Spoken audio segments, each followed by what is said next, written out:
السلام علیکم فرینڈز، آج کی تازہ خبر کے ساتھ سعودی نیوز ٹی وی چینل میں آپ سب کو خوش آمدید کہتی ہوں۔ امید کرتی ہوں آپ سب بالکل ٹھیک ہوں گے۔ آج کی ویڈیو میں بہت ہی امپورٹنٹ ٹاپک آپ لوگوں کے ساتھ شیئر کرنے والی ہوں۔ اس کی تمام تر ڈیٹیلز جاننے کے لیے اس ویڈیو کو لازمی سے لاسٹ تک ضرور دیکھیے۔ تو فرینڈز کرتے ہیں اپنی آج کی ویڈیو کو سٹارٹ۔ سب سے پہلے میں آپ کو بتاتی چلوں کہ گاڑیوں کے انشورنس فیس میں اضافہ کر دیا گیا ہے۔ سعودی عرب میں گاڑیوں کے سالانہ انشورنس پریمیم میں اضافے نے معاشرے میں ایک بحث چھیڑ دی۔ سعودی نیوز ٹی وی چینل کے مطابق انشورنس کے شعبے کے مشیر سلمان میوف کا کہنا ہے کہ گاڑیوں کے انشورنس کسی بھی ملک کے تمدنی، اقتصادی اور قومی نظام کا مستحکم حصہ مانا جاتا ہے۔ ان کے مطابق انشورنس کمپنیاں 20 برس قبل قائم کی گئیں۔ ابتدا میں ان کے پیکیجز غیر منظم تھے، لیکن اب صورتحال یکسر مختلف ہو چکی ہے۔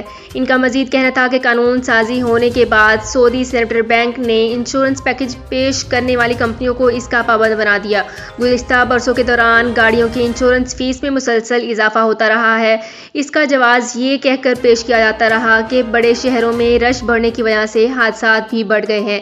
گاڑیوں کے مالکان نے شکوہ کیا کہ انشورنس کمپنیاں یکساں سلوک نہیں کر رہیں۔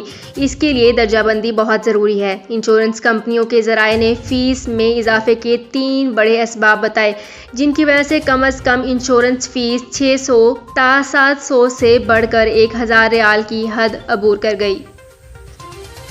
پہلا سبب یہ ماضی کے مقابلے میں لاگت بڑھ گئی ہے۔ دوسرا سبب یہ بتایا جا رہا ہے کہ خود ساختہ ٹریفک حادثات کا سلسلہ چل رہا ہے، اس حوالے سے دھوکہ دہی ہو رہی ہے۔ تیسرے سبب کا تعلق انشورنس کمپنیوں کے اہلکاروں کی غفلت سے ہے۔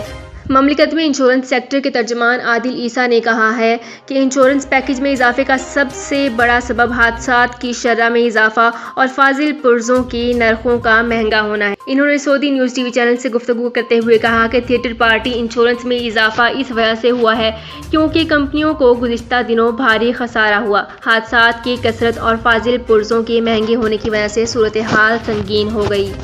سالانہ کے تناسب سے 28.8% اضافہ ریکارڈ کیا گیا۔ گاڑیوں کے انشورنس میں 23.7% اضافہ ہوا، یعنی 1.7 ارب ریال سے بڑھ کر 2.1 ارب ریال تک پہنچ گیا ہے۔ تو فرینڈز، یہ تھی میری آج کی ویڈیو۔ ہوپ آپ کو یہ ویڈیو پسند آئی ہوگی۔ اگر آپ کو یہ ویڈیو پسند آئی ہے تو ہمارے چینل کو سبسکرائب، لائک اینڈ شیئر کر لیجئے۔ تو فرینڈز، ملتے ہیں ایک نئی ویڈیو میں ایک بالکل نئی اپڈیٹ کے ساتھ۔ اپنا بہت خیال رکھیے گا۔ اللہ حافظ۔ سعودی عرب میں مقیم غیر ملکیوں کے لیے بہت بڑی خوشخبری آ گئی ہے۔ اب کوئی بھی شخص جو اپنے ملک جانا چاہتا ہے اور اس کا اقامہ ایکسپائر ہو یا اقامہ ویلڈ ہو، شرکہ بند ہو، مسسہ بند ہو یا کفیل چھٹی